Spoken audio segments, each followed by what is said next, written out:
Most people remember Edwina Mountbatten in fragments, a beautiful heiress in a tiara, a society woman with a restless reputation, the glamorous wife of Lord Louis Mountbatten, the elegant vicereine moving through the last days of the British Empire in India, or the woman whose name still appears, almost a century later, in conversations about scandal, affairs, and one of the most talked about emotional entanglements in modern royal adjacent history. But Edwina Mountbatten did not live a life that can be reduced to one image.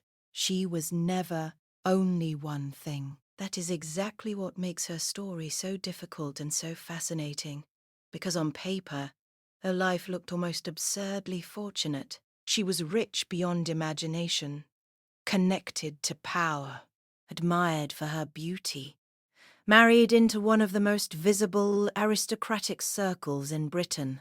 She moved through palaces, embassies, ocean liners, estates, and political history itself. She was the kind of woman who seemed born into the centre of the world. And yet, the closer you look at Edwina Mountbatten, the less her life resembles a fairy tale, and the more it begins to look like a private struggle hidden inside extraordinary privilege. She lived in a marriage that fascinated society for all the wrong reasons. A marriage full of glamour but also distance. A marriage that endured, but not in the way people expected. A marriage shadowed by affairs, unusual compromises, and the kind of emotional complexity polite society preferred not to name out loud. She became a mother, but her family life was shaped by the same instability that defined her emotional world. She became a public figure, admired for humanitarian work, but never escaped the gossip that followed her everywhere.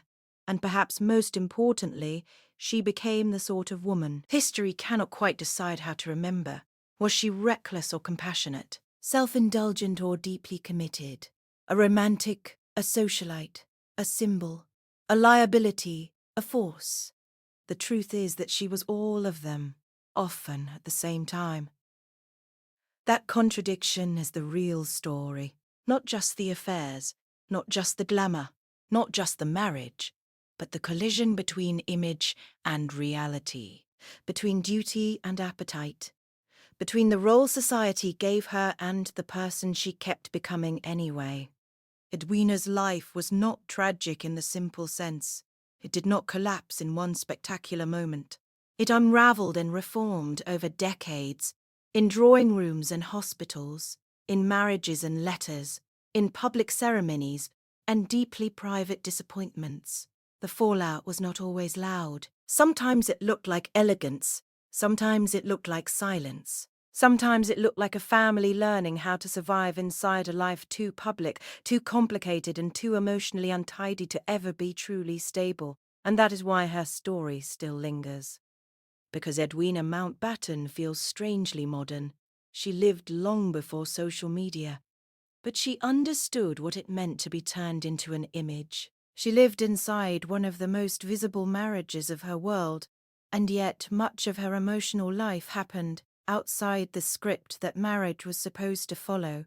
She was watched, judged, romanticized, condemned, admired, and endlessly interpreted. And through all of it she kept moving, into war work, into political history, into relationships that still provoke speculation, into a version of herself far more serious than the shallow society girl many assumed she was. But before all of that, before India, before the marriage became something whispered about and dissected, before she became one of the most intriguing women orbiting the final age of empire, there was another Edwina, a young woman born into immense wealth, but not into emotional security, a girl surrounded by privilege, but also by loss, a daughter shaped by absence and inheritance, long before she ever became a Mountbatten. To understand the marriage, the affairs, and the family fallout, you first have to understand the girl who walked into that world, carrying far more than beauty and money. Because the public saw a glittering heiress. What they did not see was how much of her later life was already hiding inside her earliest years.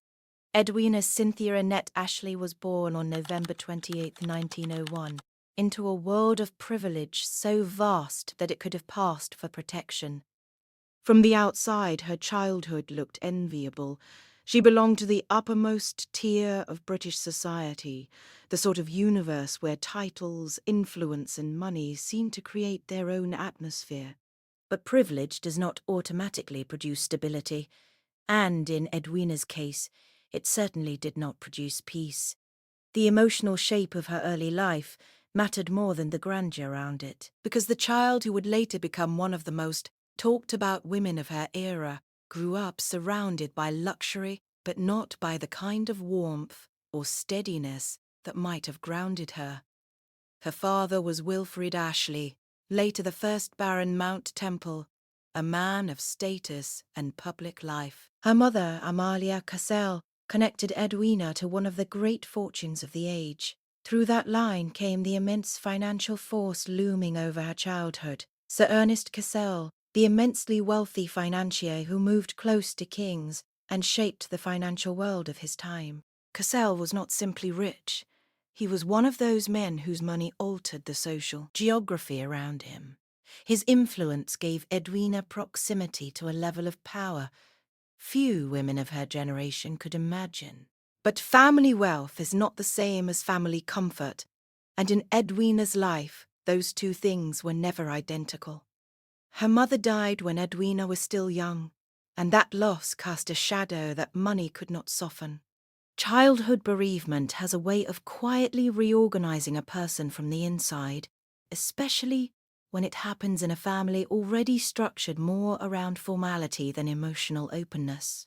After her mother's death, Edwina's home life became more difficult. Her father remarried, and her relationship with her stepmother was widely described as unhappy. This matters because it helps explain something essential about Edwina that later biographers and observers often circle around. The sense of restlessness in her was not simply frivolity. It may have had roots in emotional deprivation, in the uneasy feeling of being provided for lavishly while not being deeply secure. That contradiction can shape a person for life. When affection feels uncertain, when loss arrives early, when home becomes a place of unease rather than refuge, some people become cautious, others become hungry. Hungry for movement, for attention, for intensity, for proof that life can still be felt sharply enough to drown out what is missing underneath. Much later, society would describe Edwina as restless, extravagant, romantic, reckless. But those traits do not emerge in a vacuum. They are often the adult expression of something much older. Then there was the inheritance. If her emotional life was unstable, her financial future was the exact opposite. Her maternal grandfather, Sir Ernest Cassel, became one of the defining forces in her early adulthood. He was enormously fond of Edwina, and when he died in 1921, she inherited a fortune that instantly transformed her into one of the wealthiest young women in Britain. She inherited not only money, but property and prestige, including the magnificent Brooke House in London. Suddenly, she was not merely well-connected. She was one of the most desirable heiresses in the country. That kind of fortune changes the way the world looks at a young woman. It can make admiration difficult to separate from calculation. It can also make marriage less about emotion than about positioning. In Edwina's case, the inheritance elevated her into a kind of social electricity. She was young, rich, attractive, and already moving through elite society. The press noticed.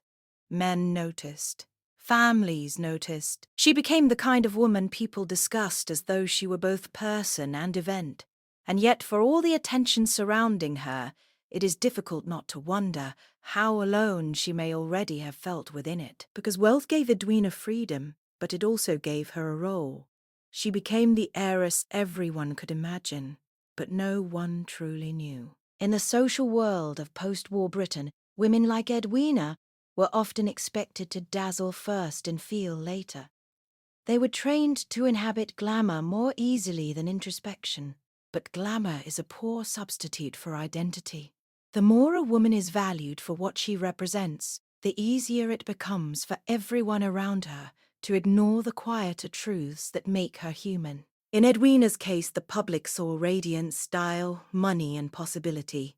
What they did not see was the emotional uncertainty, the grief, and the unresolved hunger already shaping the person beneath the surface. By the time she entered early adulthood, Edwina had all the ingredients for a dazzling society future. She was beautiful in the polished, high-born way that aristocratic Britain knew how to celebrate. She had immense resources. She had access to elite circles. She had novelty, youth, and that dangerous quality certain people possess when the world begins to sense that their life will not be ordinary. But there was also already a suggestion that she would not be content with the role prepared for her. Not because she was rebellious in any simple way, but because a conventional life might never have been enough to quiet whatever uncertainty lived inside her. That is what makes the next chapter so important. When Louis Mountbatten entered her life, he did not arrive merely as a handsome naval officer with royal blood and social brilliance. He arrived at the precise intersection of everything Edwina had been prepared for and everything she may have been longing for. Status, glamour, movement, public meaning, and the possibility of emotional intensity all seemed together in him at once. To society, it looked perfect. The wealthy heiress and the dazzling young aristocrat with one of the most famous names in Britain. But people often mistake a powerful match for a safe one. Sometimes the pairings that look most inevitable from the outside are the very ones built on the deepest instability underneath. And Edwina, for all her money and beauty, was never simply a safe woman built for a safe life. She was already more complicated than that.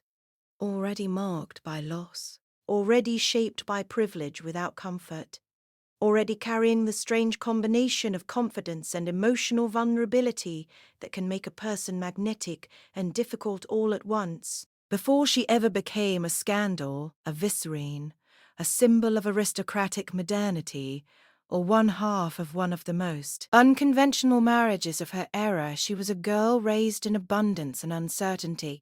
A girl who inherited enough money to command the world, but not enough security to feel at peace inside it. And that is where the real story begins. When Edwina Ashley met Louis Mountbatten, it must have seemed to many people around them that the match had been written in advance. She was one of the richest young women in Britain, newly elevated by inheritance into the kind of heiress who could reshape a family's fortunes simply by marrying.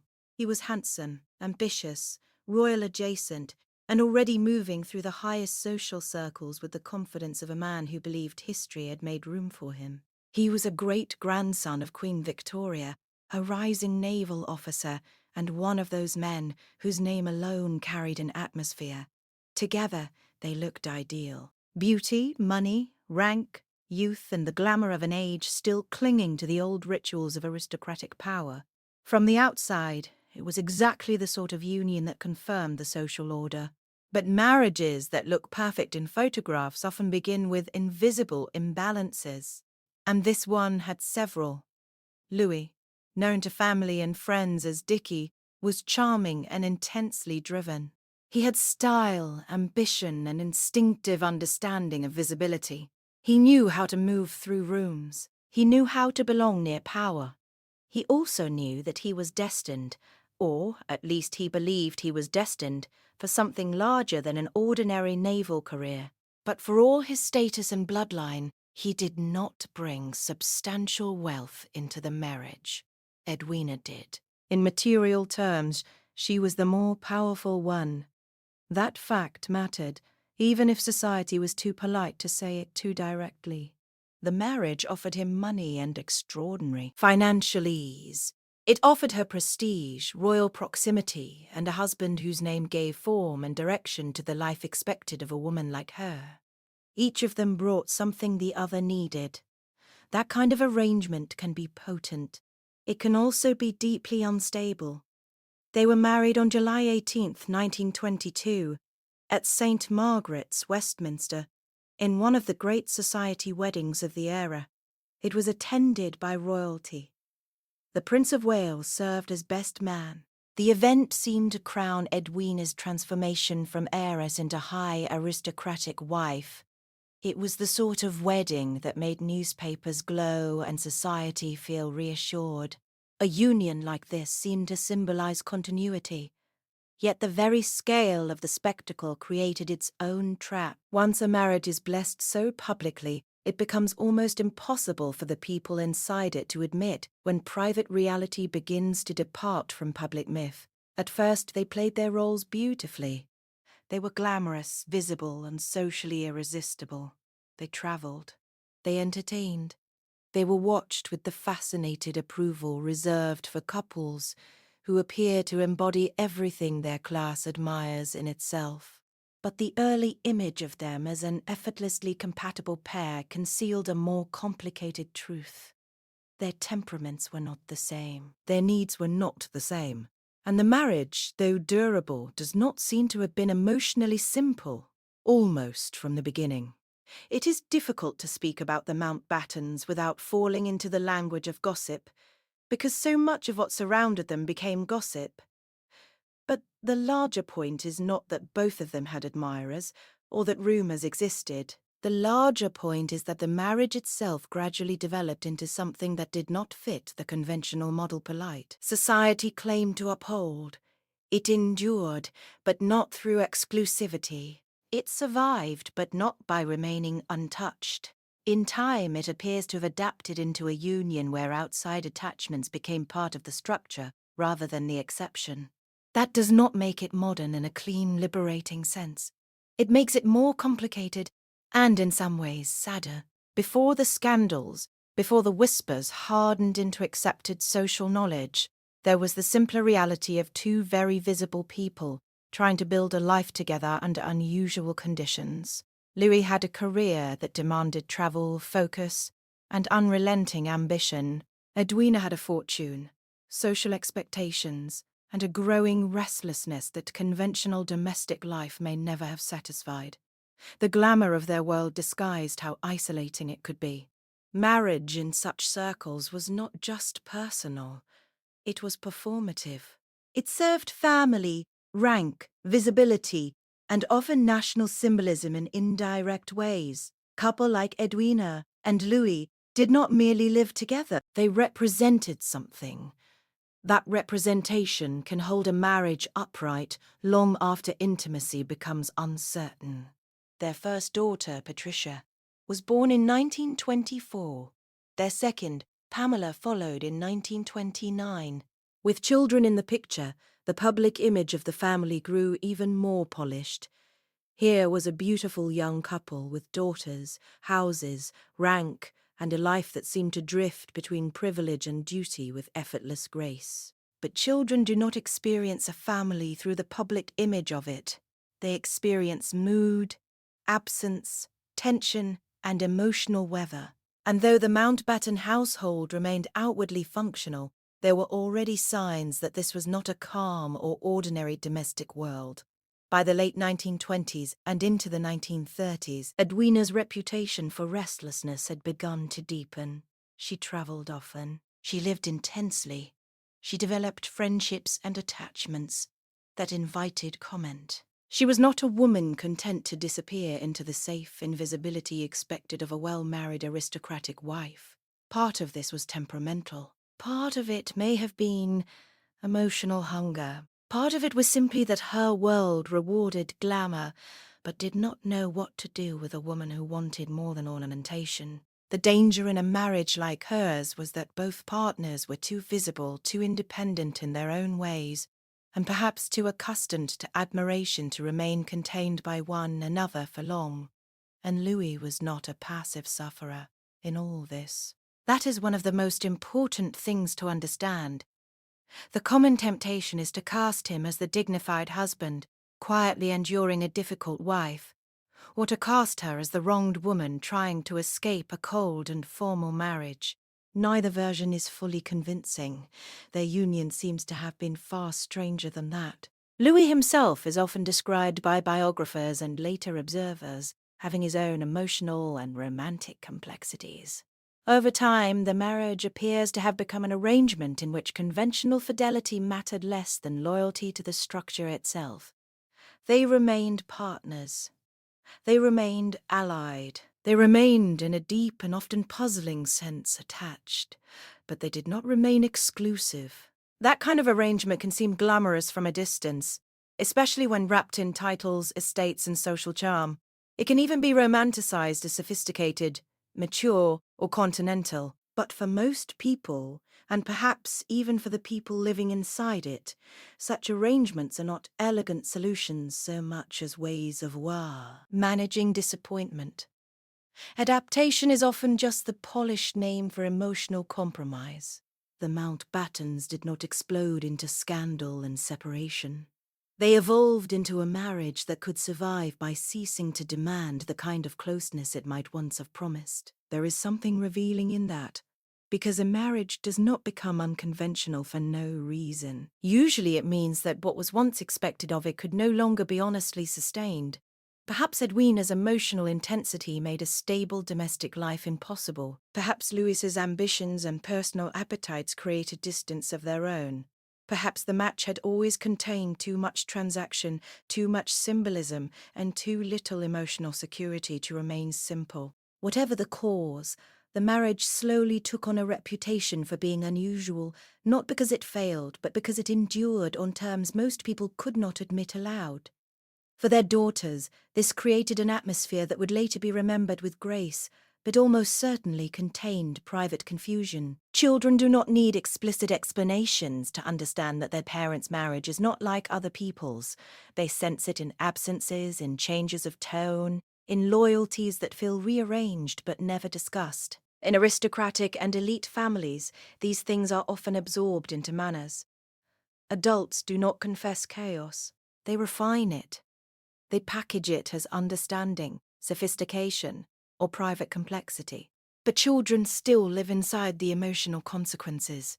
Patricia and Pamela were raised in extraordinary privilege, but privilege can be a poor shield against instability. They grew up in a household where appearances mattered, where their parents remained publicly united, and where the deeper truths of that union were likely too nuanced or too dangerous to be explained plainly.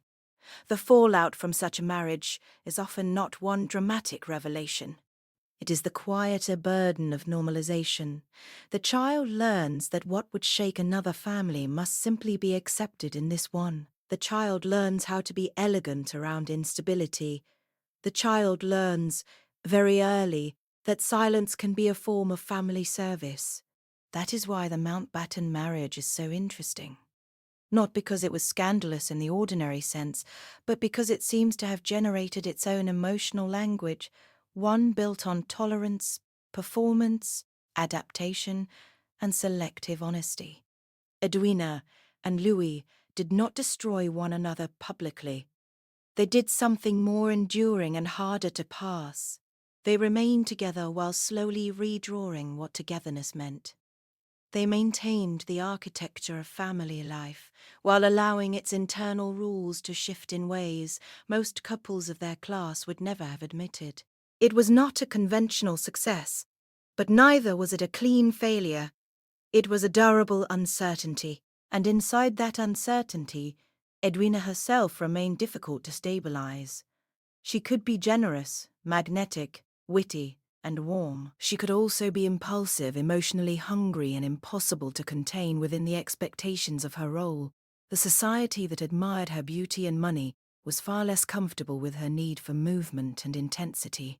A woman could be dazzling. She could even be slightly wayward, as long as the waywardness remained decorative. But Edwina's restlessness did not remain decorative. It began to shape her whole life, and eventually it would carry her far beyond drawing rooms and society gossip into something much more serious. That transformation had not happened yet. At this stage, she was still often seen through the lens of glamour, wealth, and marital peculiarity. But beneath that image, something was gathering. The same woman whose marriage could not be contained by conventional rules would later find a kind of purpose in service that surprised many of the people who had dismissed her. The same woman whose emotional life seemed chaotic would later move through war and crisis with visible commitment. And perhaps that is part of what makes the early marriage so important. It reveals the contradiction before history gave her a larger stage. It shows a woman who could not settle, and a husband who could not fully hold her, trying to preserve a union that made sense socially, even as it became stranger privately with each passing year. By the time the 1930s deepened, the pattern was set. The Mountbattens were still together, still glamorous, still recognizably a couple. But theirs was no longer the marriage the wedding guests at Westminster would have imagined. It had become something more ambiguous, something held together by loyalty, status, affection, necessity, and perhaps resignation. And in that atmosphere, the family itself was being formed. Not just publicly, but emotionally, a family shaped by glitter and instability, by presence and absence, by the strange, quiet compromises adults make when they decide that preserving the form of a life matters more than preserving its original promise.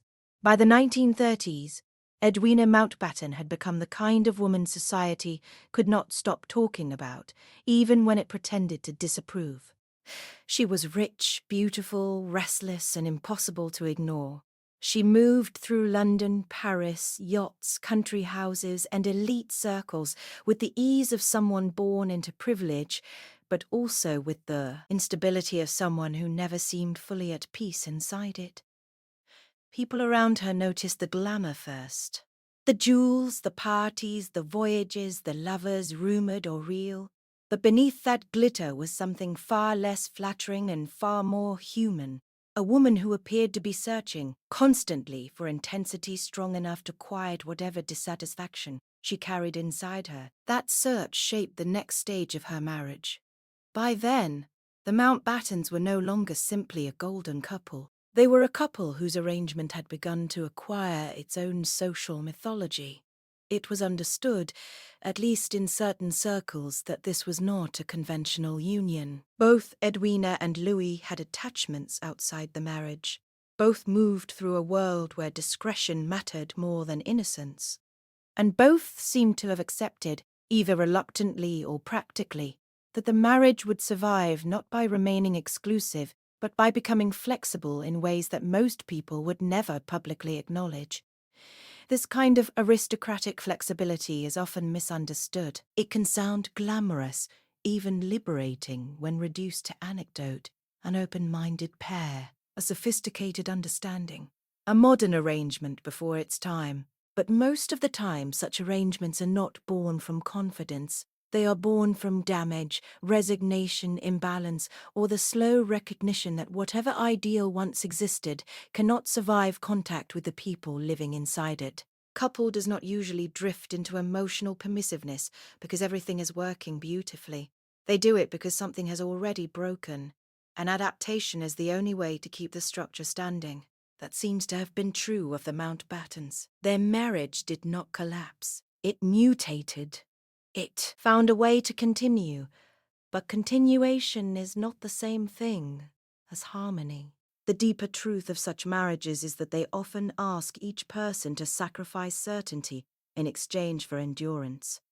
You can remain wife and husband, public partners, allies, parents, and even affectionate companions. But the cost is that you must stop demanding certain emotional securities from the relationship. You must live with ambiguities that would poison a more ordinary marriage. You must become skilled at not asking questions whose answers would destabilize the whole arrangement. For Edwina, that meant living more and more openly, as a woman whose needs would not be confined by role or title. She formed attachments, pursued excitement, and built a reputation for emotional intensity that made her both irresistible and suspect. Some people found her thrilling. Others found her exhausting. Still others reduced her to the easy caricature of the spoiled aristocratic woman who had everything and still wanted more. But that caricature misses the point. Edwina did not merely want more possessions or more admiration. She seems to have wanted more feeling, more life, more evidence that she was not trapped inside the cold, ceremonial beauty of the world around her. And Louis. for all his charm and brilliance, was not the kind of husband who could simply neutralize that need. He was ambitious, disciplined, highly conscious of his own future, and often absorbed in the arc of his career. He lived with public purpose in a way Edwina did not, at least not yet. His world had structure. Hers had money and expectation, but far less meaning. That difference may have widened the emotional distance between them. A woman with Edwina's temperament, left with glamour but not purpose, was always likely to become dangerous to the shape of a conventional family life. Not because she meant harm, but because drift, appetite, and emotional hunger do not stay politely contained forever. Their daughters, meanwhile, were growing up inside that atmosphere. Patricia, the elder, and Pamela, the younger, were being raised amid wealth, access, and every outward sign of security. But children do not need scandal to feel instability. They absorb tone long before they understand facts. They sense which parent is emotionally present and which is distracted. They notice the rhythms of absence. They grow accustomed to names, moods, arrivals, departures, whispers, and the strange pressure in a room when adults are performing calm. In families like the Mountbattens, children often become highly perceptive without being given the tools to name what they perceive. There is a particular kind of family fallout that belongs to upper-class households. It is not the loud public chaos of collapse.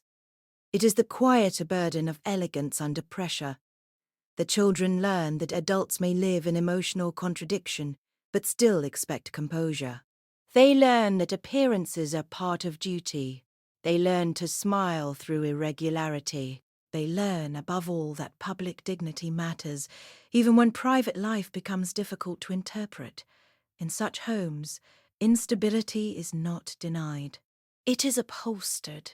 Patricia and Pamela would later speak about their parents with loyalty and care, but that should not fool anyone into damaging there was no cost. Children often protect the memory of complicated parents. They translate pain into humor, affection, or anecdote. They become the graceful interpreters of lives that were often much messier than public memory permits. The very elegance with which such children describe the past can be evidence of how carefully they had to adapt to it.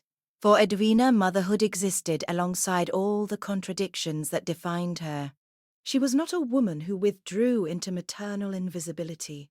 She remained socially alive, emotionally active, and increasingly associated with a life that was broader than the home. That does not mean she did not love her daughters. It means love was being delivered through a personality and a marriage already marked by turbulence. Children do not only need love, they need steadiness. And steadiness was not the strongest quality in Edwina's world during those years. At the same time, it would be too easy to imagine Louis as the stable parent and Edwina as the destabilizing one. The truth was more complex. Louis's own public obligations, ambitions, and personal life contributed to the emotional atmosphere too. He was not simply the quiet, fixed point around which Edwina spun.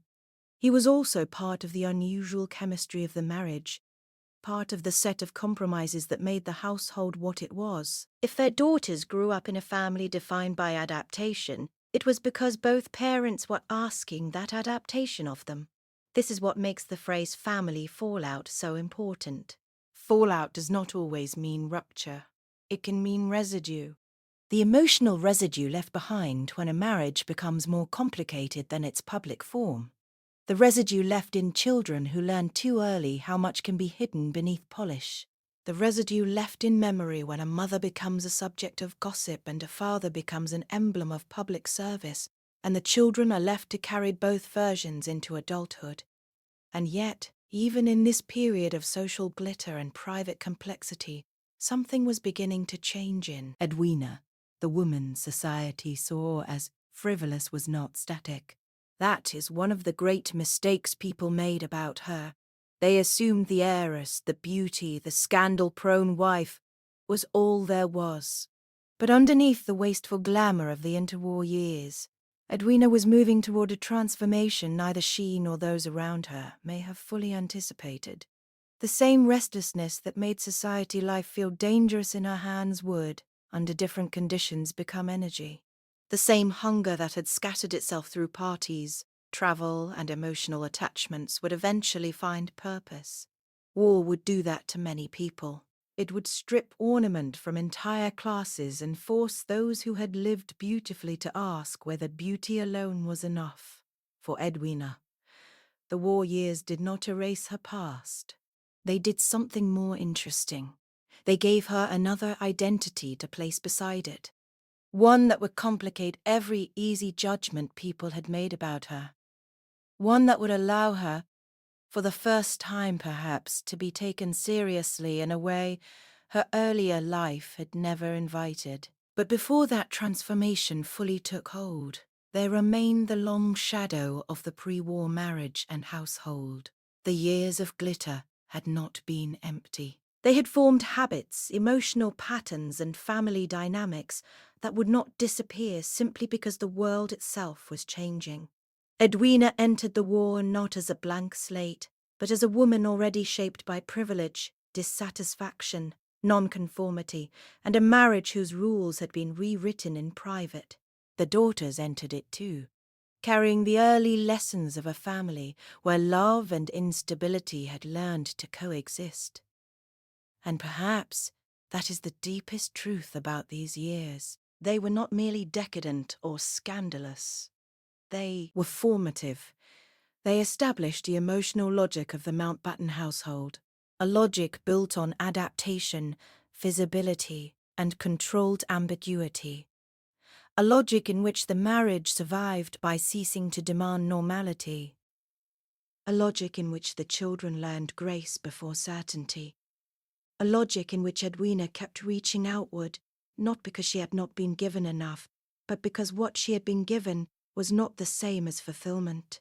The world still saw the jewels, the gossip, the unusual marriage, the dazzling names and addresses, but behind that surface, a more important story was taking shape. A woman, judged as ornamental, was about to step into a role no one had expected of her, and when she did, the old image of Edwina Mountbatten would not disappear. It would remain clinging to her like perfume from another life, even as she moved into hospitals, war work, and human suffering on a scale that made drawing room scandal seem suddenly small. That shift did not cleanse her. It complicated her. And that complication is what makes her worth following. Because the next chapter of Edwina's life is where the shallow version of her story begins to fail completely. The parties and affairs had made her visible. War would make her consequential, and once that happened, the marriage, the children, and the family fallout would all be reframed by a new and more serious question. What happens when a woman everyone thought they understood becomes someone much harder to dismiss? War changed the scale of Edwina Mountbatten's life. It did not erase who she had been, and it did not magically solve the contradictions inside her marriage or her character, but it did something perhaps more surprising. It gave her purpose. Real purpose. The kind that cannot be bought, married into, or performed convincingly for very long, unless it is genuine. For a woman long dismissed as a restless heiress with too much money and too little discipline, the transformation was dramatic enough to force even skeptics to look again. Before the war, Edwina had been easy to trivialize. She was rich, glamorous, emotionally volatile, and socially conspicuous. She belonged to a class of women whose public lives were often reduced to appearances as though beauty and privilege automatically disqualified them from seriousness. And, to be fair, Edwina had given that perception plenty of fuel. She had lived visibly, spent freely, travelled often, and never made it easy for polite society to pretend she was a tidy, dutiful wife, content to remain decorative. But war has a brutal way of stripping people down to what is useful in them. And in Edwina, usefulness turned out to be far greater than many had imagined. As Britain entered the Second World War, the rituals of upper-class life began to look smaller against the demands of catastrophe. Titles still existed, wealth still mattered, but hospitals, transport, relief work, medical logistics, and human endurance mattered more. It was in that world that Edwina found a new version of herself. She became deeply involved with the St. John Ambulance Brigade and the British Red Cross, not merely as a ceremonial patron, but as an active organizer and public worker. She travelled, inspected facilities, involved herself in nursing and welfare efforts, and became associated with the practical burdens of wartime care. For perhaps the first time in her adult life, she entered a space where intensity was no longer a liability. It became an asset. This mattered for reasons beyond reputation. The old Edwina, the glittering interwar figure, had been trapped in a world where her appetite for movement and emotional force often spilled into scandal, because there was nowhere worthy for that energy to go. War gave it direction. It gave her tasks that mattered, suffering that was real, and a chance to move toward usefulness rather than just stimulation. Many people who had once regarded her as frivolous were forced to admit that something in her had hardened into competence. She was no longer just a social figure, she had become a working one. There is often a temptation to romanticize wartime transformation, especially in women of privilege. To say that crisis purified them, that service redeemed them. But redemption is too simple a word for someone like Edwina. Nothing in her life was ever that neat. The better way to understand it is that war revealed capacities that had always been there, hidden beneath distraction and excess. Her restlessness became stamina. Her need for intensity became commitment. Her social confidence became practical authority. The same woman who had once seemed unable to sit still now had a reason not to, and the effect on her image was profound. Publicly, she began to acquire a kind of moral seriousness that could not have been predicted from the headlines of the 1920s and 1930s. She worked in hospitals. She dealt with the human aftermath of war. She moved into spaces where elegance no longer mattered, unless it could coexist with usefulness. This did not make her saintly. It made her more complicated. She remained Edwina, still emotionally intense, still unconventional, still surrounded by the ambiguities of her marriage and private attachments. But now those ambiguities existed alongside real service. That made it much harder to dismiss her as merely ornamental. For her family, this transformation must have been significant. Patricia and Pamela were no longer just the daughters of a glamorous and unconventional couple. They were watching their mother become someone publicly serious, even admirable, in a new way. Children often see their parents most clearly when the world changes around them. The old domestic patterns do not vanish, but they begin to look different under pressure. A mother who had once seemed elusive or unpredictable can suddenly appear focused and purposeful. That can be reassuring, but it can also be strange. It means the parent was capable of something that the earlier family life had not fully contained. At the same time, the war did not simplify the Mountbatten marriage. If anything, it layered new dimensions onto an already unusual union. Louis's own career accelerated through the war years. He was ambitious, visible, and increasingly important. Edwina, in her own way, was also becoming more publicly substantial. They were no longer simply a society couple managing private irregularities behind aristocratic polish. They were becoming two highly active public figures, each with distinct responsibilities, identities, and reputations.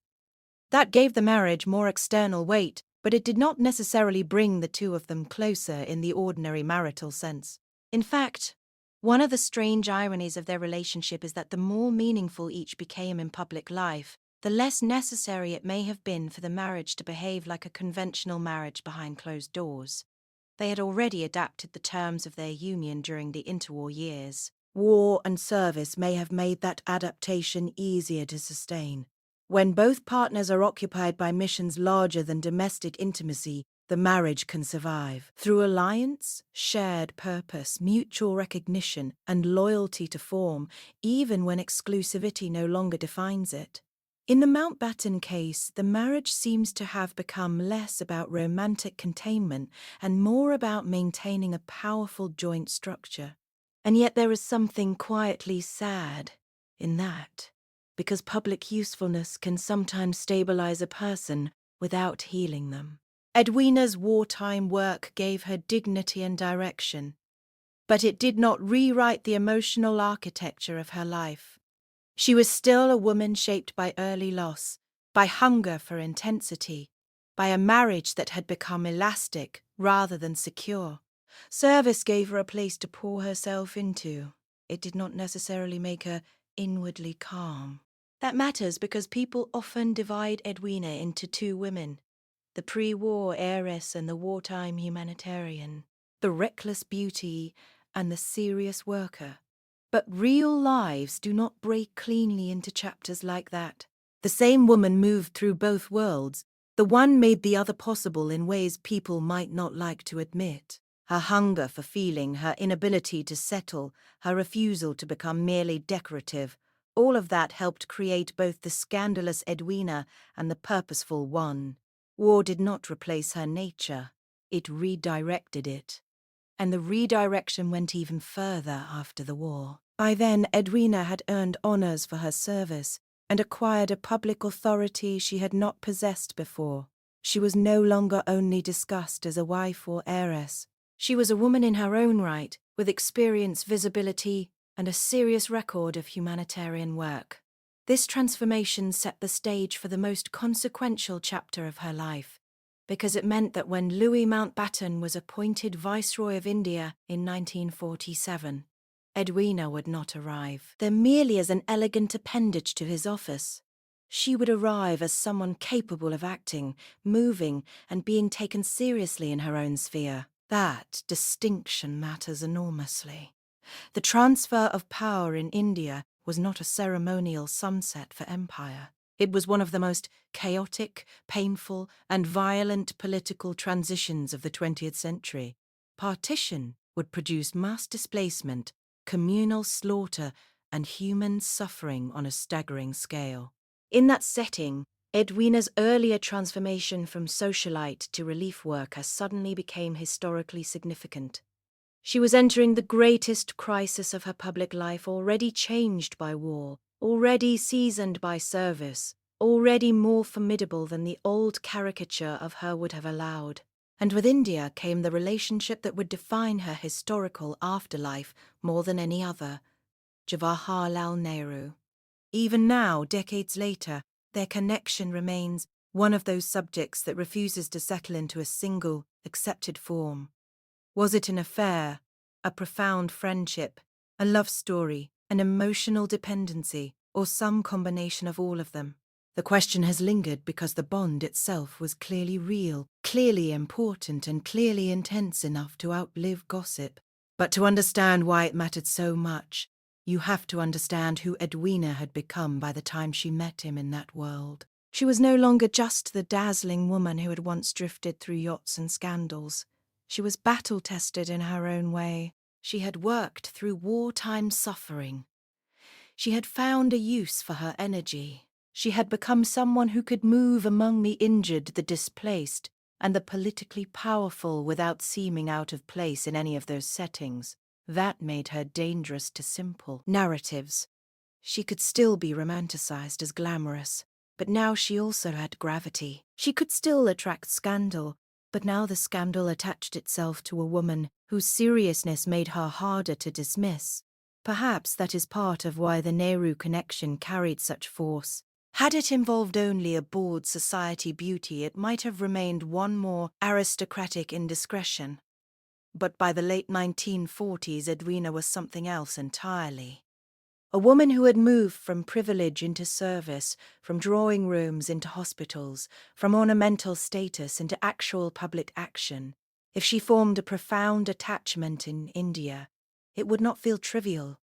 It would feel like the culmination of everything unresolved and everything discovered in the years before. And once again, The family would have to live inside that complexity. Because whatever the private truth of Edwina's feelings, whatever the exact emotional boundaries of that relationship, it would become part of the Mountbatten story, and therefore part of the inheritance her daughters carried. The war had elevated their mother in public. India would make her intimate life historically significant. The combination was extraordinary and deeply unstable. To be the daughter of such a woman was to inherit not only her name and position, but the endless rewriting of who she had been to the world.